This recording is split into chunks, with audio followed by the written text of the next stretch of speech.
all of us, all making up our own stories, well, it's going to be a cacophony. It's going to be a battle royale, you know. What's really fun is that I'm not making up the story. I'm in a story that's being told by God. And God's inviting me into its dynamics, you know. But making up my own story, I just find that so tiresome and so uninteresting. I'd much rather be in the great story that God is telling.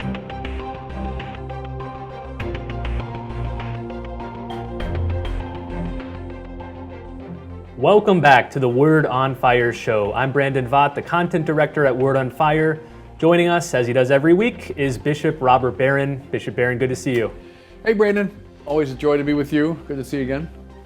Now, as a former Chicagoan, born, raised, lived there for most of your life, I know you must have been thrilled to learn about this 10-part documentary series that ESPN has been airing titled The Last Dance. I guess when this episode of our podcast airs, the documentary will be fully out, but you and I have both seen just the first 8 episodes. I think you said you might be doing something on it later on, maybe an article or something, but give us your preliminary thoughts. Lots of people have been asking, what did Bishop Barron think about The Last Dance? So tell us. Oh, I loved it. I love it. I mean, I lived through those years.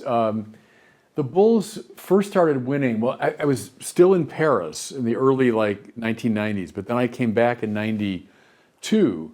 So I was there for both of the three-peats, you know. Were you there? Wasn't there a period, they talk about it in the first or second episode, when the Bulls went to Paris? Wasn't there something like an exhibition game or something? That was after I had been there, though. Okay.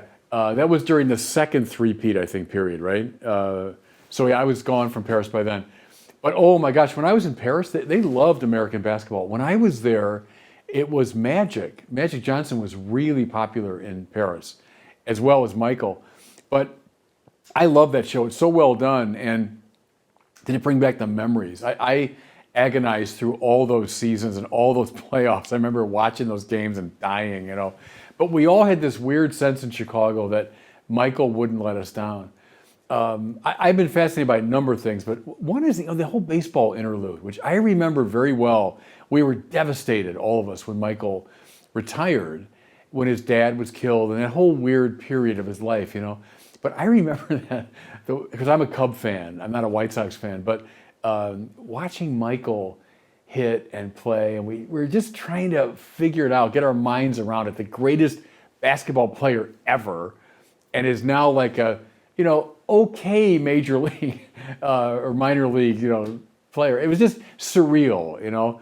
And then when he came back in the second three-peat, oh gosh, and Rodman. I remember there was a building right along the expressway in Chicago, the Kennedy Expressway, right near downtown. And they always had like a painting on the side of the building. Well, they put Rodman up one time with his orange hair or something.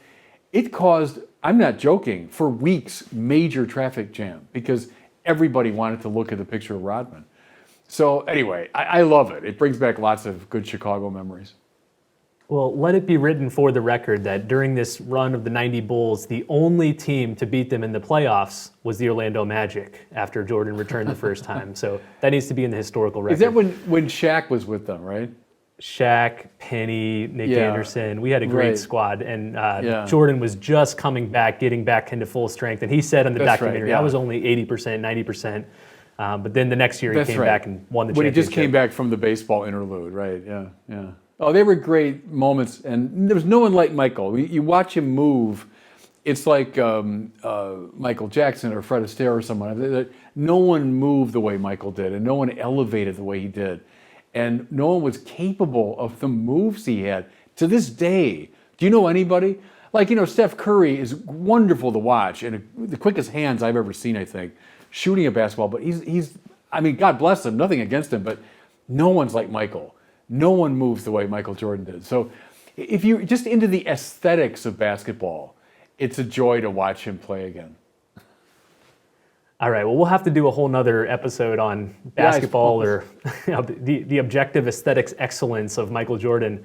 But there's one more thing I wanted to mention before we get into today's topic, and that's that in 1 week, on June 15th, we are finally releasing the long-awaited Word on Fire Bible. And next week, we're going to release a whole podcast discussion about the Bible, so we'll go into it in more depth. But hopefully you've seen, if you've been following Bishop Barron, little teaser photos, little teaser videos. We've released a couple of video trailers now of the Bible. You can find all of it at the website wordonfire.org/Bible. And then on June 15th, that's the link where you'll also be able to order the Bible, wordonfire.org/Bible. So again, I want to save more discussion on it for next week's episode, but check out the website, get ready, because it's coming soon. Okay, Bishop, today we are going to be discussing something that people have been writing in for months asking me about, and it's always caused me to scratch my head. They say, Bishop Barron speaks often about the need to know the great story of Israel, or the theo-drama, or the big narrative of the Bible. We say it many ways, and they say, where can I find Bishop Barron outlining this or describing it? And I look through our articles, our videos, our podcast episodes, and realize we've never done a single resource laying out the great drama of God, of salvation history. So that's what we're going to be discussing here. Before we get into the particulars of this drama, though, I think we should focus on the meta question of why it's important at all to understand this great story. Why do we need to know what this story is about, and why is it important to find our own role within it? Yeah, in some ways you've answered the question there, Brandon. Christianity is not just a set of moral prescriptions or metaphysical insights. And I'm not for a minute denigrating either of those two things. Are very important. And a lot of religions have that sort of focus. They're wisdom traditions, distilling from a lot of human experience these insights about the nature of reality, about the nature of human behavior. And again, that's terrific. Think of Taoism and so on, Confucianism. But see, Christianity isn't like that. I mean, you can distill some similar things from it, but that's not the heart of it at all. Christianity is a great narrative. It's a great story. It's a drama. Jesus is not a, isolatable spiritual teacher who, alongside of other spiritual teachers, tells us true things about the world and about our behavior. I mean, yeah, again, you can distill that from his teaching. But what makes Jesus really interesting is that he's the climax of a great story. He's the fulfillment, the completion of a great narrative. He's like the last act in a Shakespearean play. You're not going to get him unless you know what's come before. If you just, let's say you take Macbeth out of the last act and you have Macbeth on the stage giving a couple of speeches and you say, okay, I guess he's saying some things that are interesting, or maybe there's some timeless truths in what he's saying. Although by the last act, Macbeth is pretty much out of his mind. But my point is, you won't understand Macbeth and what he's saying and doing unless you watch the whole play. It's the play that's the thing. There's Hamlet. The play is the thing. The play tells you what it's about.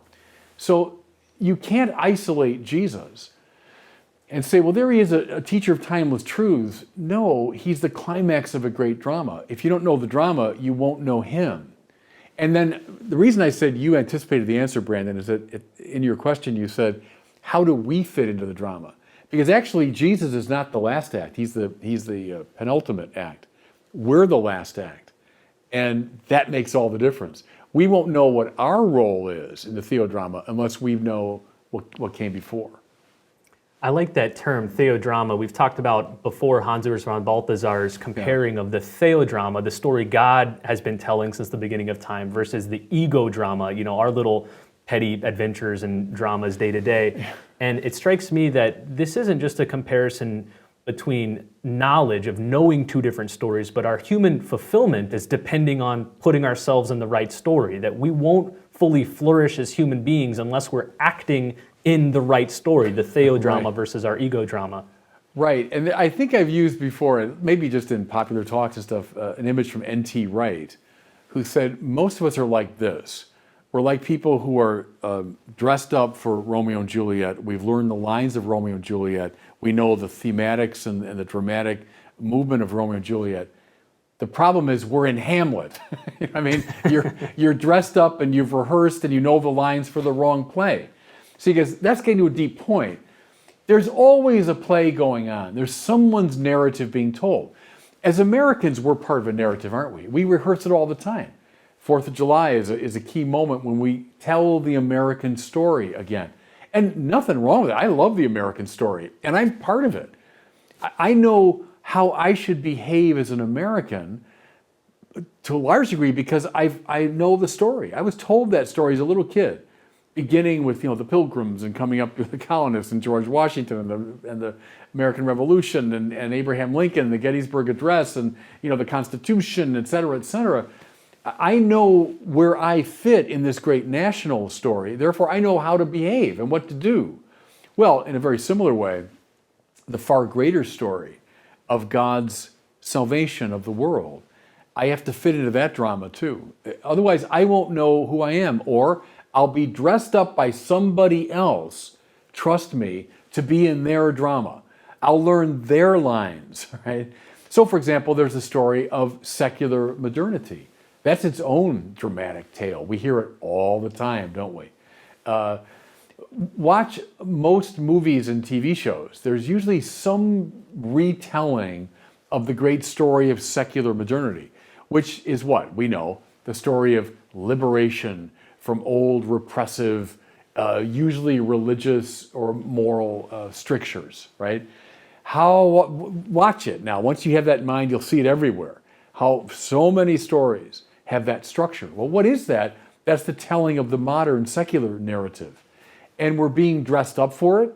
We're learning the lines of it. We know the first, second, third, and fourth acts of it. And so now we know how to behave in that drama. But do we know the acts of the theo-drama? And therefore how to behave in that one? Because that's the meta-narrative that counts. All right, well, there's many ways to skin the cat here, many ways to split up this theo-drama, this story of salvation history, whatever you want to call it. But what we're going to use here in this episode is the 5-part splitting used by N.T. Wright, the great biblical scholar, in his book, New Testament and the People of God. He spends a lot of time in that book outlining this drama, especially as it relates to Jesus and how Jesus brings the early acts to fulfillment. Mm-hmm. So here are the 5 acts, and then we'll walk through them one at a time. Act 1, creation. Act 2, the fall. Act 3, the formation of Israel. Act 4, the penultimate act, Jesus Christ. And then Act 5, the church. So we'll spend a few minutes on each one of these. So, good. Bishop, the first 2 are found in Genesis, the beginning of the Old Testament. Let's start with number 1, Act 1, creation. Why do we need to start there? Very important to start with creation and not with the fall. Now, we'll get to the fall because one of the troubles with the secular modern meta-narrative is it tends to overlook the fall. So don't think I'm doing that.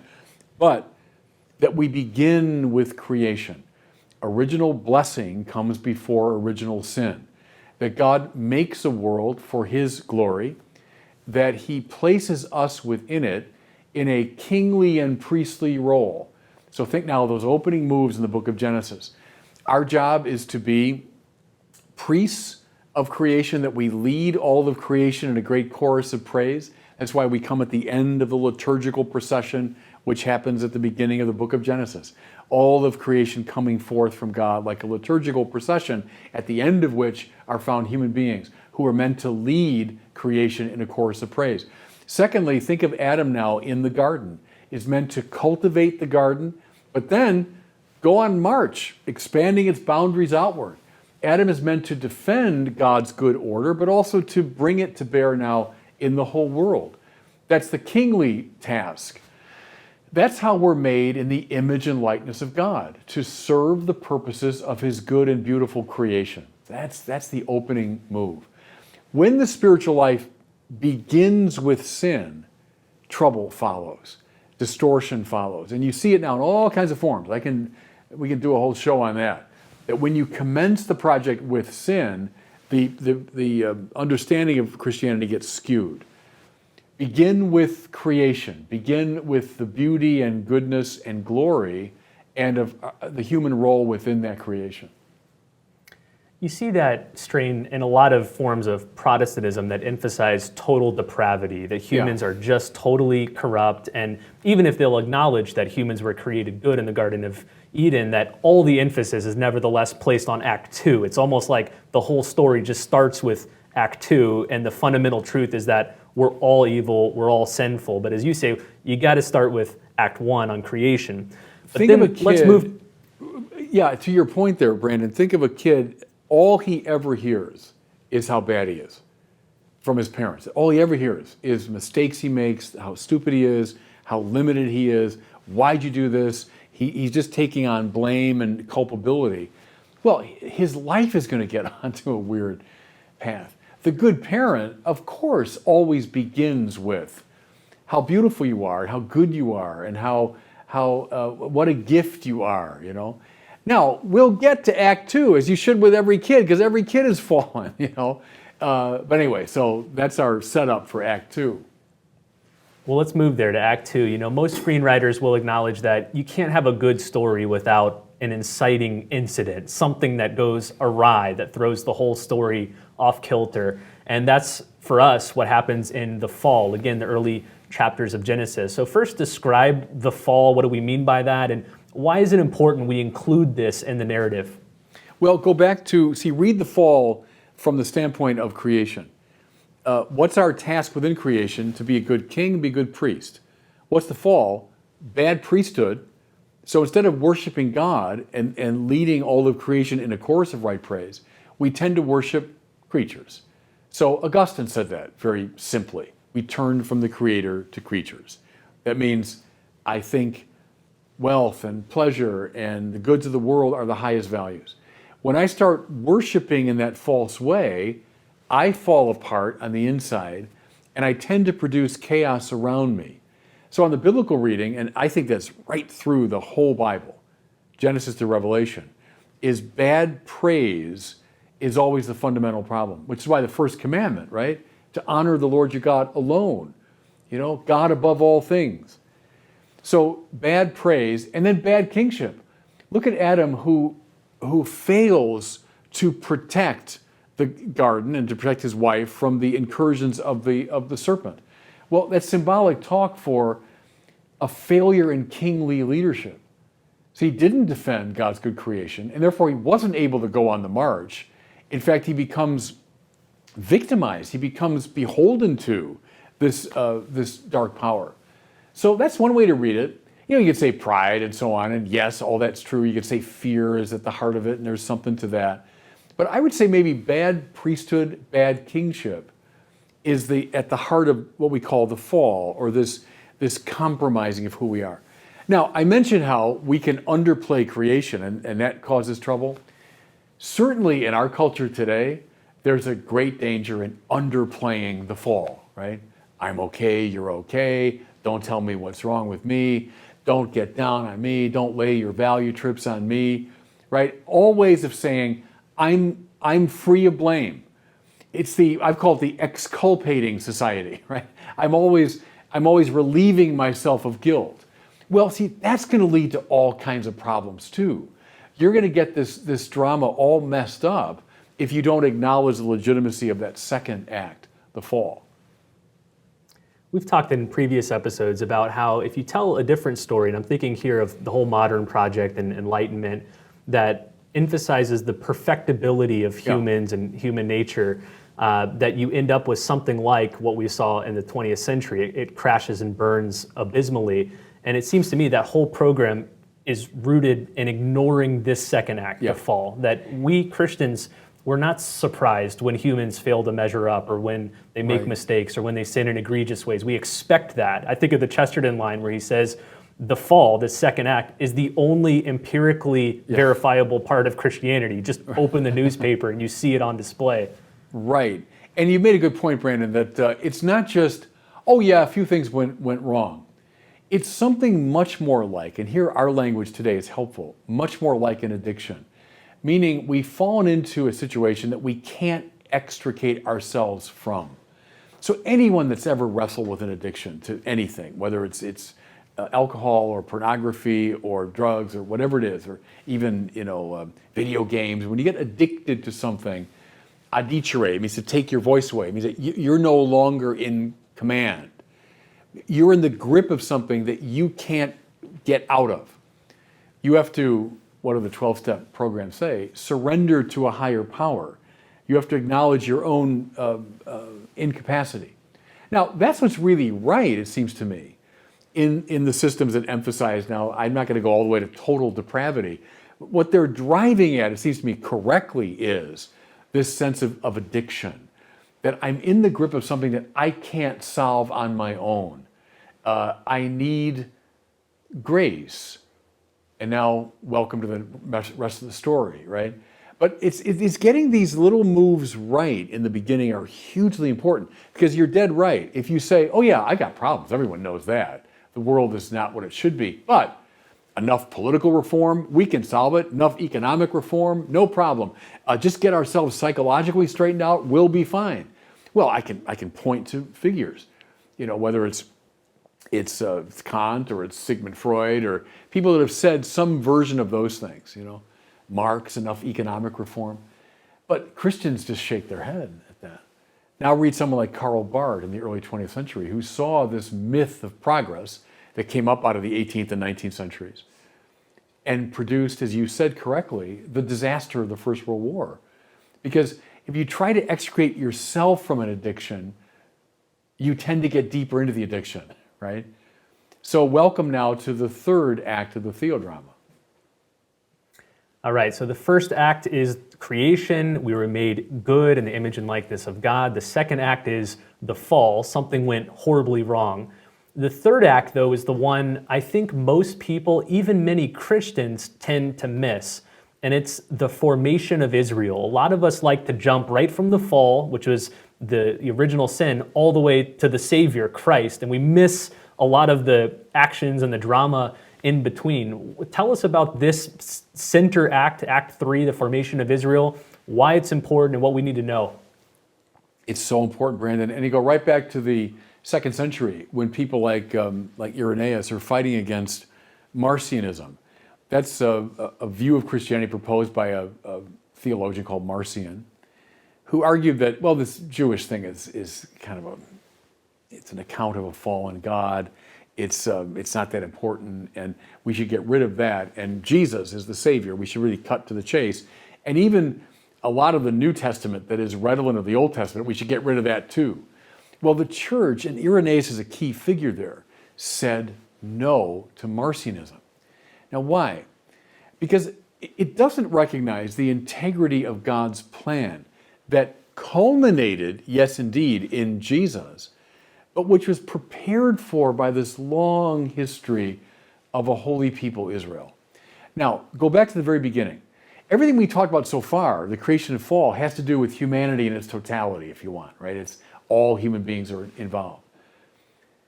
God launches, in response to this problem, a rescue operation. And the rescue operation takes the form of a people.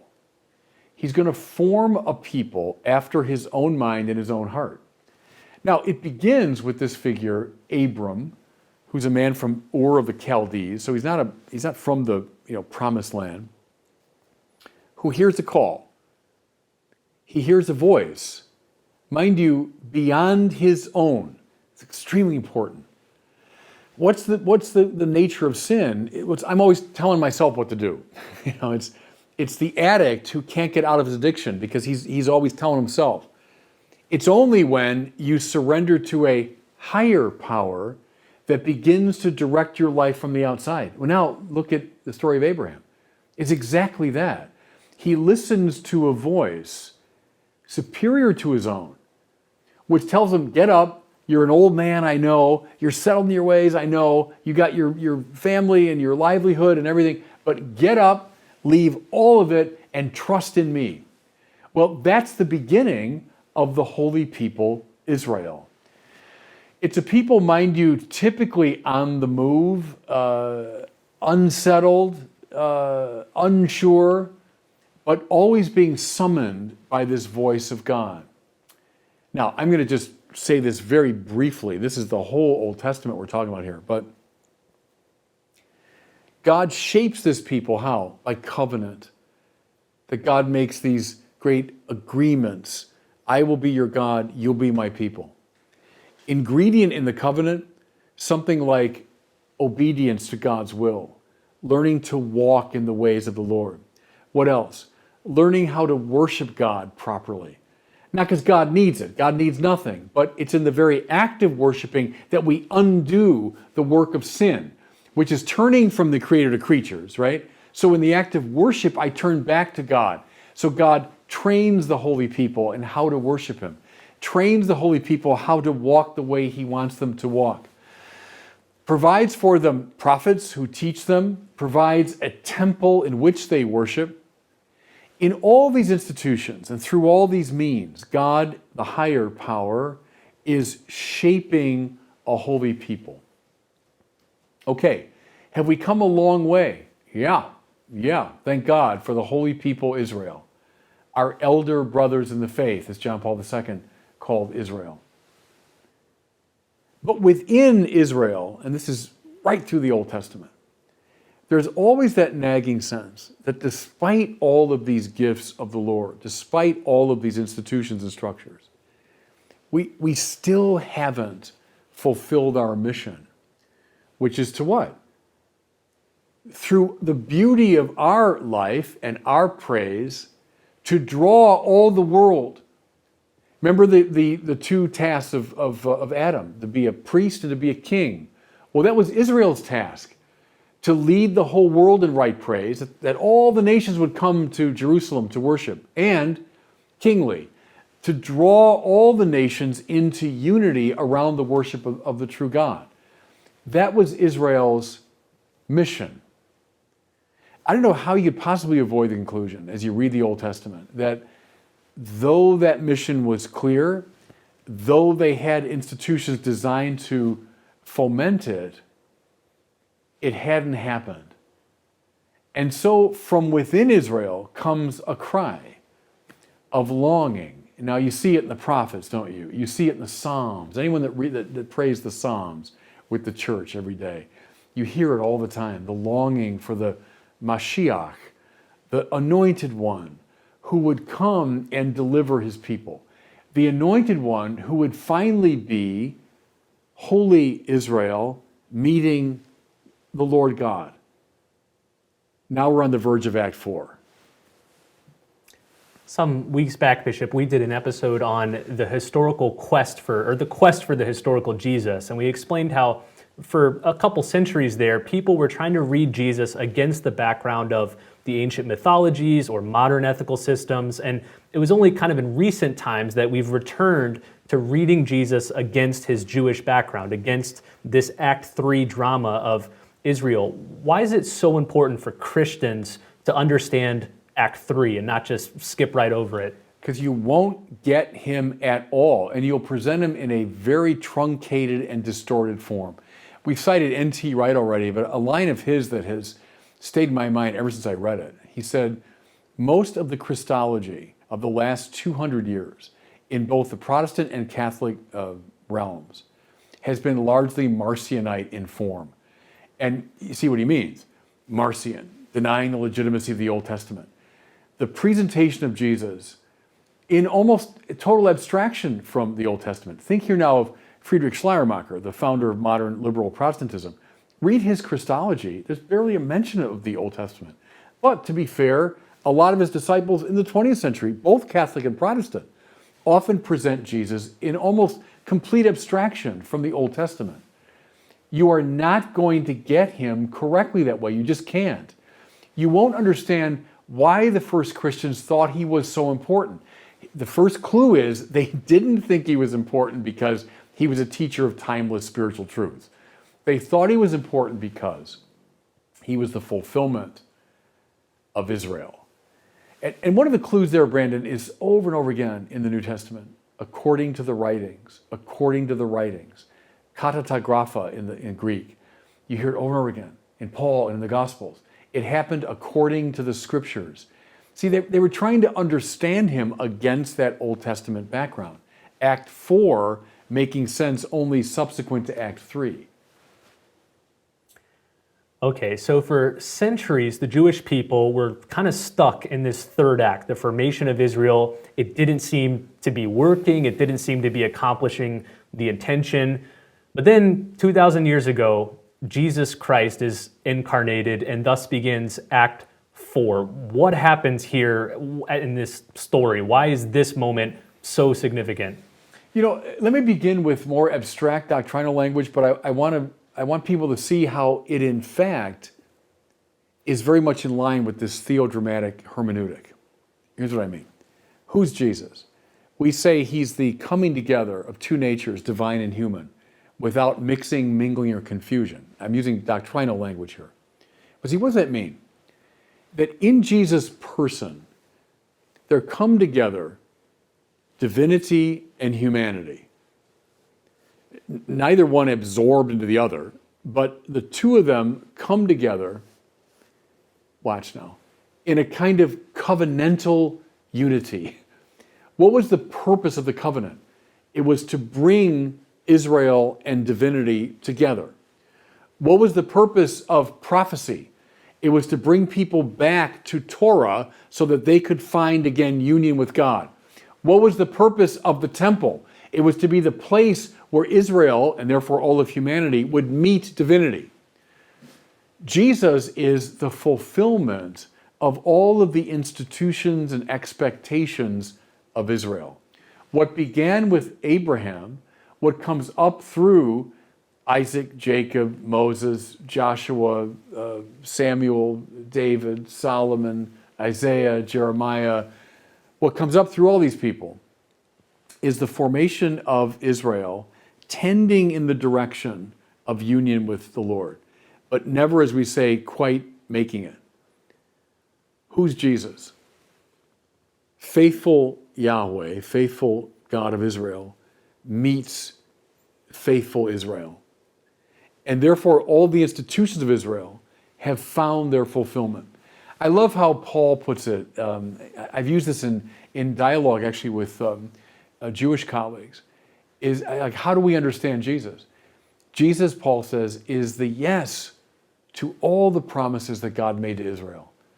Now, that's coming from a real Israelite. That's coming from Shaul of Tarsus, right? Someone that knew everything I've been talking about and much, much more. And that's how he saw Jesus. He's the yes, God's yes, to all the promises made to Israel. He's the fulfillment of the story which was left unfulfilled in Act 3.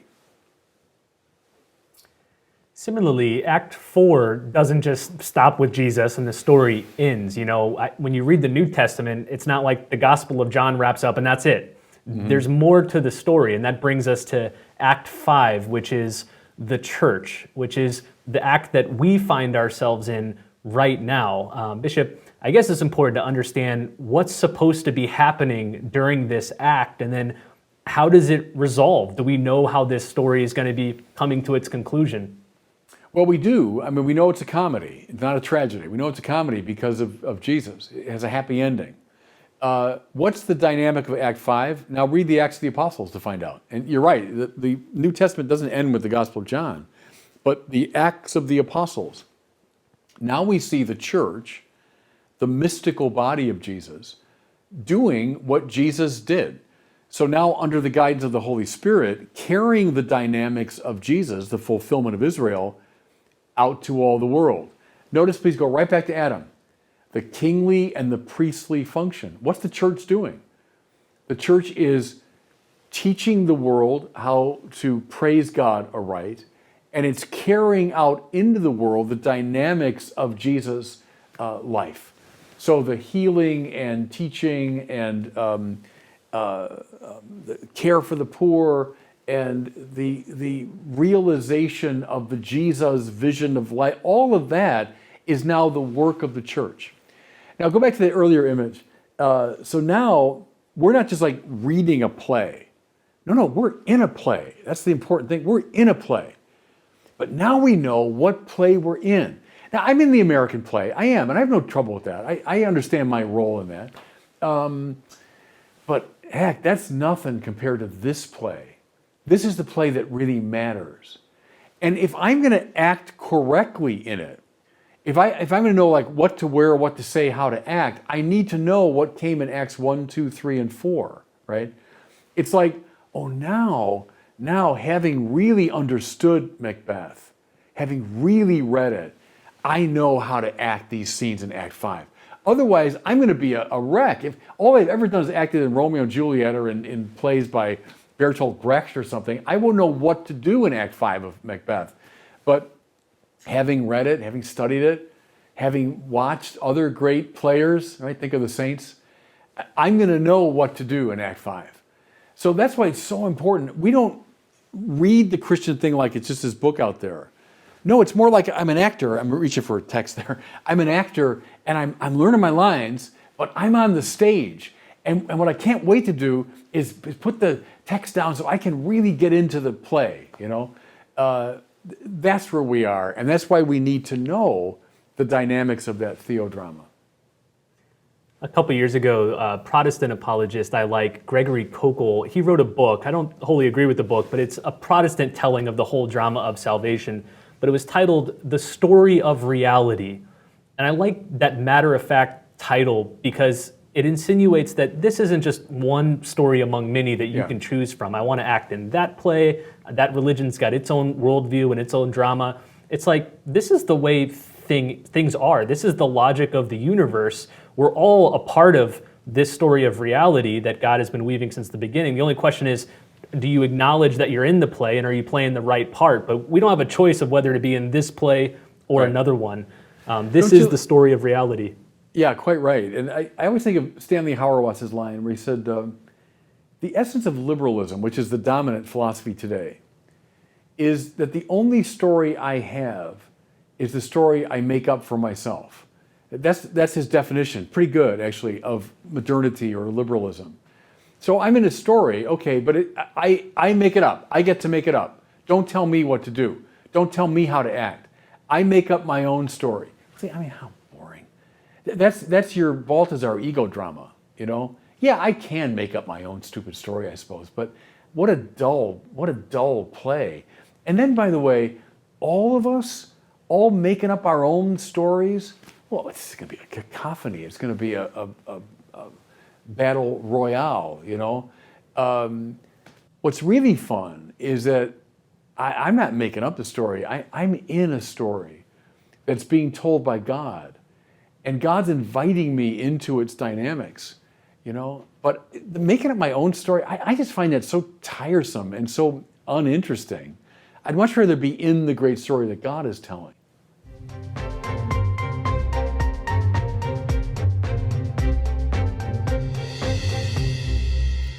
Well, it's time now for our question from one of our listeners. If you have one, we'd love to hear it. Just send it to us by visiting askbishopbarron.com. Go to that website. You can record your question on any device.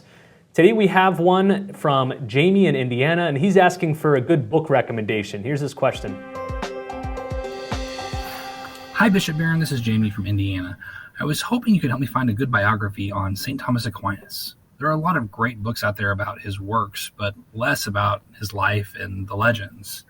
Is there anything you can recommend? Thanks. Yeah, thank you. Best one, I think still, it came out in the 1970s, is by James Weisheipel, he's died since, he was a Dominican friar. I think it's called Friar Thomas d'Aquino, Life and Times of Aquinas, or something like that. But look for Weisheipel, Weisheipl, I think, Weisheipel. It's good. It's about 400 pages. It's very well researched, lots of footnotes. He knows the history of the 13th century really well, and he comes at it from inside the Dominican world too, which is helpful. And it's to some degree, an exploration of Thomas's thought, but it's really his life. And I benefited enormously from it. Now, he relies on lots of other texts. Think of, from the 13th century itself, or 14th century, Bernardo Gui, who was, as a young man, as a kid even, helped to carry Thomas's body down the stairs after he died. And Bernardo Gui wrote an account. And there was another account written in preparation for his canonization in ancient texts. Now, another contemporary one is, not ancient text, a medieval text.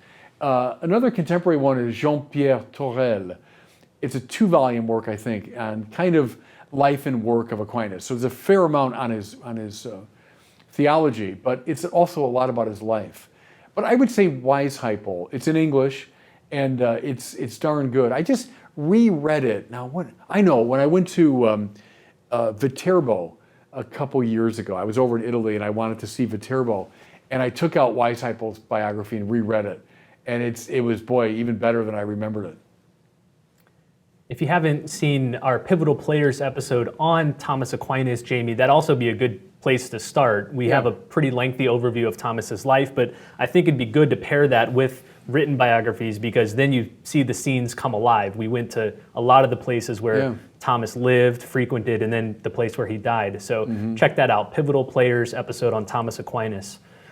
All right, well, before we wrap up here, a couple things. One, be sure to check out the Word on Fire Bible. Again, it debuts next Monday, June 15th. We are going to be talking a lot more about it then. But for now, just go to wordonfire.org/Bible. You'll find some more details about it, along with some video trailers. You get a couple sneak peeks of it. It's stunning. We just can't wait to share it with you. Also, I'd like to thank some of our Patreon supporters. These are people who've gone to wordonfireshow.com/Patreon and have committed monthly to help make this show a great success. Particularly, I'd like to say thank you to Manette Storley, Michael Bison, and Michael Sananian. If I mispronounced your name, mea culpa, I'm so sorry, but thank you for your help. Thank you for your generous support. If you'd like to join them, go to wordonfireshow.com/Patreon. We love and are gracious for all those who help get this show out to more people. Well, thanks so much for listening. We'll see you next week on the Word on Fire show.